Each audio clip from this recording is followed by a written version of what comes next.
when you ride, imagine the trail as a wave. If you're on a pump track or a BMX track or a new school flow trail, that's pretty obvious. If you're on a technical trail, you can do this sometimes. You can just get off your bike and put your eyes like a foot off the ground and look down the trail.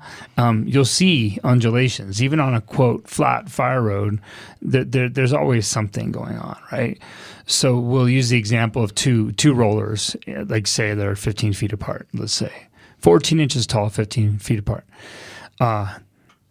When I think of riding like in a simple way of either the act of rowing or anti-rowing. So when you're looking at these rollers, don't think, am I going up or down, as much as think, am I going through a trough or am I going over a crest? At the basic level. And so, by the way, like a crest would be like the rock you're riding over or the log, or if you jump all your time in the air is the crest of a wave, ideally. When you go through a trough, your feet, this is the simple version. I'll give you the next version in a sec. Your feet are going down into the hole and your bike is rotating backwards. So your hands are coming towards you. Right? Mm-hmm. Yeah, it makes sense. And this is something people aren't in touch with generally, but what you'll do in that moment is you'll row. And a row sounds like what you think a row is. You can push with your feet and pull with your hands. Or more precisely, brace your core, push with your hips, and pull with your lats. That would be ideal. And that does two really rad things. One thing is it manages the angle of the bike so you don't get kicked back. How many of you guys have ever been thrown forward like off a water bar? Oh, yeah. Totally. That was one of the big things I noticed. Like that used to be something that happened to me all the time. You'd hit something and you get bucked. Yeah, get kicked forward, like over the front of my bike. We're like on a jump, right, Nate? Oh, yeah. Yeah, that's the scariest thing. When you go off a jump and you get kicked forward and you land on your front wheel and you feel like you're going to die. And that's Yes, 100%. That generally happens because you haven't pulled the bars toward you. Like when you go, let's say, from a negative 10-degree downslope to a plus 45-degree lip, which would be like a good neutral fun lip, your bar is swung back at you. Your bike changed angle 55 degrees. It's a lot. It's a lot. So if you're on a rip row and you're a normal person, that's a little bit more range than you possess. Right. And by the way, when you're in the air, if the takeoff is plus 45 and the landing is negative 30, 75 degrees. It's a lot of rotation. That's a lot. And if you have a rip row, you can see. I mean, max range on that would be around 80. No, it's designed to be 90. Yeah. So it's really essential that we learn to row through these troughs. And then as you go over the top of the bump, it's an anti-row, which is the opposite. Your feet will come towards you and your hands will go away from you. And if you can add that to your riding in a linear way, that's next level for almost everybody. Can I add on to that or like wrap some context around it really quick? So you mentioned like the anti-row thing, where that's where your hands extend in front of you. And you mentioned this yesterday and it was interesting. I hadn't thought about that. That's when the cool pictures are taken, right? Yes. Like when you look at a really fast downhill rider, maybe like Tucker can maybe we can work on this after, or you can work on it now, Tucker, if you want, but find some pictures of a guy kind of like going off of like a rock drop. In fact, there's one, if you go to the Rip Row's website, there is a clear row and anti-row. I'm looking at it right now with Curtis Keene. Yeah. He's anti-rowing off of a drop. Right. And you'll see that, and it looks super cool. Right. So that's like if you're trying to picture row and anti-row, that's a great job. That's a great way to look at it there. Now, when you're talking about seeing the trail as like an ocean, like a series of waves, and they just continue, what that looks like in the way that a rider rides is that they're linking all of this together, right? So if you watch. It's great to watch the Enduro World Series recaps. I know Pete and I watch them all the time because we're Enduro nerds. Enduro bro. Yeah, you guys are bros. Yeah. Aspiring Enduro. Yes, yeah, exactly. We're Enduro nerds. We're not bros yet. So, but when you watch that, you watch a guy like Sam Hill, or you watch, was Isabeau Courdurier, whichever rider, the top riders. You watch her when they're coming into a turn. They don't just let the turn come to them and then they just follow that angle. You'll look at them, and if it's a left turn, they're probably hooking kind of before that turn. they're kind of hooking to the right, and they're making a turn to the right, and they're loading their suspension, and then it unloads with this row and anti-row motion, so then they can land with their weight. They row and anti-row through that left turn after that. Yeah, right? like if you're a skier, that feeling of snapping between corner turns that's best feeling in the world. Yeah, and yeah, that has loading, unloading, side to side loading, and polyaxial rotation, which are all huge flow triggers. So back to the row anti-row, right? Like yeah, that gets you in. It starts to get you in phase with the trail. So instead of getting beaten up, or like having your head jostle, and as soon as the gyroscopes start getting jostled, you start to feel sketchy, right?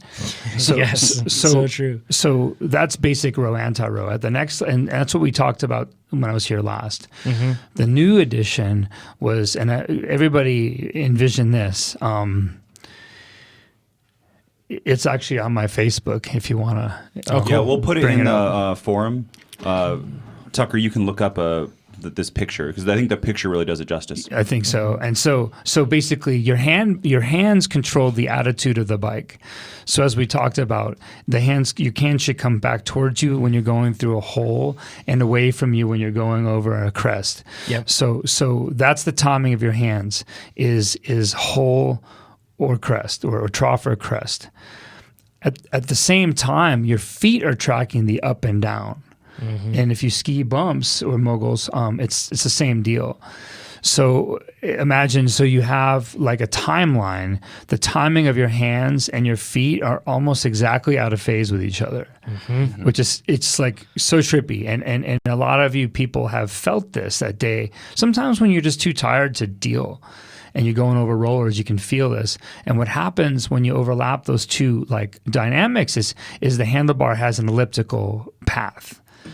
And so if you watch like a Sam Hill or a Jonathan Lee, that level, right? I was just in the same sentence as Sam Hill. Right? That's pretty good. There's no reason. I mean, if you, sorry, with this Like, performance, sorry to Sam, right? Yeah. No, with this performance at Leadville, it makes me wonder how hard you're trying in your endurance, in your enduro racing. Thanks for bringing me back down. There you go. But there's this. You can see there's an elliptical path, and if you're watching good chest cam footage, you'll see the bars being pushed away in a circle. Yeah, you mentioned that too, Nate. It's funny, like whenever you watch that chest cam footage, you can see it. It's not just the bars moving in a linear path. No, it's going away on this. They roll into frame and out of frame and into frame and out of frame. Exactly, Yeah. and it'll kind of pass like by your chest in a way. So that's what's going on at the highest level that I know of today.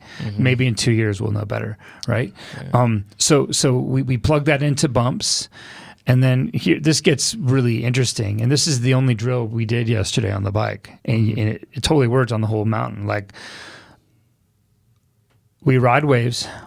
A corner is a wave that's sideways. That's the deal. That's the deal. There's the old school, like lean your bike, load the outside pedal, turn your hips into the turn. That works. And everybody should be good at that, like edging a turn. Everybody should know that. At the higher level, you're going to be pumping corners as if they're sideways holes. And so like the drill I did with you guys yesterday, and Nate and I did the heck out of this drill, is I call it scalloping. And so let's say there's a 180-degree turn, you'll break it into pieces. 360s, 630s. The sketchier the surface is, the more pieces you'll bite off.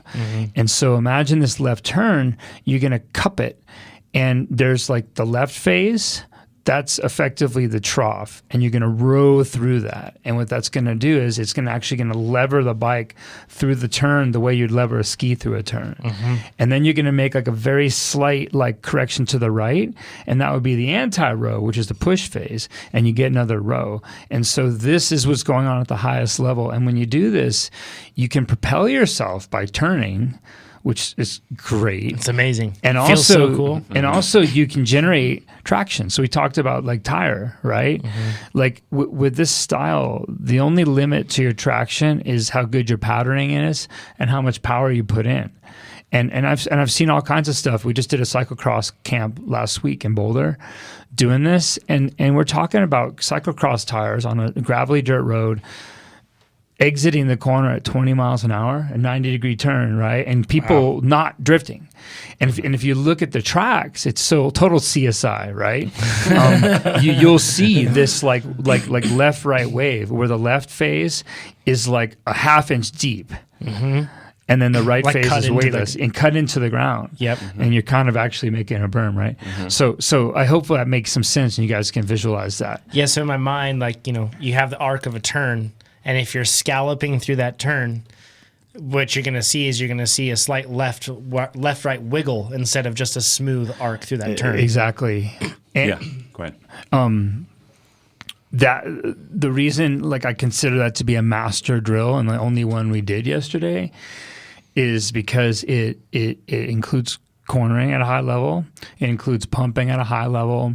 If you snap the turns hard enough, it includes hopping. Mm-hmm. And that basic, when you're shredding, when you're in that mode and you're making waves, that basic like cup and like change direction, like cup a turn, load, unload, and transition. It's like skiing. Like that is I think one of the essences of shred. And once you have it, you can plug it into rocks and corners on trail, etc. Yeah. So this is I'm going to describe it how I've thought of it. Which, by the way, is really sorry, but this is a really important thing because the way Lee describes it, the way I describe it, the way Nate describes it, it may all be different, but I've found that, like, and I'm sure you found this, Lee, the same principle just feels different or resonates differently or is explained differently by so many people. Like you hear it multiple times. Yeah, exactly. And it's going to work one of either you're like Nate or John or Lee. Yeah, that's true. And one thing that is cool about having coached like 7,000 people is like you can see how people react to different ways of explaining things. Yeah. So Nate. Okay. So on the road, you go in a crit or anything. You take a turn on the road. You kind of get you get your outside foot down there. There's a point where the turn starts, and you keep the same pressure through the whole turn. I mean, maybe it's a little bit different through the turn, but it's very smooth. And if you were to do what Lise just said, break it up into multiple points, everyone will yell at you because it'll look like triple apexing or something. Yeah, like exactly, that, right? and it will sketch people out. People might crash. We have videos of Keegan Swenson in the flat tire crit racing, and you see pros doing this on the road. Yep, and it looks super sketchy on the road. Because really, what you're trying to do, you're dealing with a variable surface, and that's when this sort of thing is really important, right? It's more essential. Like I think that. Here's a thought, right? Yeah. We want to create the kind of the kind of habits that are simple and repeatable and always available when we really need them, right? Mm-hmm. So I would say, and I understand what you're saying about being in a crit, you can't be messing the crew up, right? Mm-hmm. But I would say that you should pump every corner you make. And I'll bet you a nickel that Peter Sagan is pumping his corners. Yep. Yeah. And you can go ahead, Nate. Let me finish my whole thing because so yes, as you come through a corner road bike too, there's more pressure at one point than another point. But as we're alluding to, on a flat fire road or off camber, you can't come into this and increase the pressure slightly as it comes through, and that slight increase over time without the weight makes it so you slide out, and then it's really scary. Mm-hmm. But what Lee was showing me is during that, because you have limited traction, what we kind of talked before. By breaking up into points and weighting down, you raise your traction a whole bunch at little small parts, and you get your turning done only with maximum pressure. Where you can't do that on a flat, you can do this on a berm, but on a flat, fast fire road, you can't have maximum pressure for a long 90-degree turn. Mm-hmm, so by breaking up into little teeny points with maximum pressure, then you can get maximum tire traction and way more traction over the complete turn than if you were to do like a road bike, where you don't usually run out of. You're not worried about the edge. Yeah, of traction. unless you really mess up or something like that. So by doing that and breaking it up and then scalloping through, you can get way more traction and more aggressive small turns, which feels weird, but it worked really well. You're getting a lot of turn in a short period of time because you're maximizing that section of traction. Yep. Right. So you're actually, Does that make sense, Lee? Yeah, and it's cool to hear you see it. Say it like you can have inert weight forever. You can have a little bit of weight for a long time, and you can only have a lot of weight for a short time, right? And we want to dude, triple, quintuple your body weight. Like it's not that unusual to bottom out a suspension bike by cornering. Yep. Yeah, which is, I think, a shock to people. And this is, to clarify, when we're talking about the weight thing, it's very different than just going through a turn and sitting upright in the turn and, if it's a 90 degree, doing 6 different pivots through a 90 degree. It's very different than that. It's the rowing and anti-rowing motion that you're doing through the turn that really makes the magic happen. Right. And when you watch video and you see people just bounding between corners, like, boom, bam, boom, like they're skiing. And this is what they're doing. Yep. This is exactly what they're doing. And like one thing this is a nuance, right? But like as we were going fast yesterday. And then I kind of dispensed this idea that when you're pumping, it's not up and down, it's a row. So like anytime you push with your feet, to just anchor back with your lats, like draw the bars towards you. And then could you guys feel that extra? Oh, it's insane. That's when we started going really fast, right? It's like we were going fast before that. And then... Yeah, like we were going through some sections of trail where you'd have, left, right, and they'd all kind of have holes. Once again, it's waves that are just turned on their side, right? They're like off-axis waves instead of being flat. And we were going through sections. There was one actually where we were going through no pedaling, right? It's an awesome rule to do if you're in a bike park. It makes the trail so fun. And it also will show you, like, I can generate even more speed. Like, you'll come into turns faster than when you were pedaling. Yeah, I don't know that I could go faster pedaling than we were going. It's pretty crazy. I think I'd be slower. And for proof of this, look at Aaron Gwynn. He's won World Cup DH races with no chain. And on Leo Gang of all things too, which that one, like, it's considered pedally. It's considered pedally. So like that's seriously impressive. And there were basically in those moments, there was one where I came in behind you, and just from pumping, we took different lines, and I found I found the sweetness, the nugget right in that turn. I ended up just like ripping off of that thing, and I had to jam on my brakes because it was so much speed. Like it's crazy. Amazing, and it was generated without pedaling. Wasn't generated because I was going down a steep drop, right? It was generated because of my interaction of rowing and anti-rowing with that shape, like, timing everything right. That's sine wave. There's something else I want to describe. This is it'll go very basic and then we'll kind of move forward. But the row, anti-row, it can be kind of, maybe unless you experience, it's hard. Yeah. But what I think of is, and this is the basic, and we'll get more, but for older people, Inspector Gadget, when he has those arms and legs, and he would go over like the city landscape, yes, and over like buildings, and there'd be a big drop, and Inspector Gadget's body would stay exactly the same, but his legs and arms would immediately go out. Yes, and then when he would come up to another building, it would be like a boulder, they would snap back in. Yeah. So imagine that when you see these guys go down, their upper body isn't moving; it's their legs and arms, and so that's the basic level. And then if you go more forward, it's what Lee said, where this is not like Inspector Gadget, but it's a circular motion, and there's a little timing between the arms and feet. Yeah. And then that's going through everything because they're not just 90-degree angles. There are these little bowls that happen. Yeah. And so if you imagine Inspector Gadget doing that, but still keeping his upper body perfectly level. Yeah. And then you can absorb everything. And that's what Lee talked about earlier, is that shorter riders don't have that range of motion, where if, like, I have long arms and long legs, I can absorb a larger rock or drop farther than Jonathan could with this while keeping my body level, which is an advantage. You can still do it, but you just, like Lee said, different technique has to happen. Right. Yep. Right. If you like that video, subscribe to our channel and give this video that you just watched a like or even a comment down below. If you want to check out more race analysis videos, click on me. And if you want your coaching questions answered, click on me. And if you want to find out more about what we do here at TrainerRoad, you can go to TrainerRoad.com.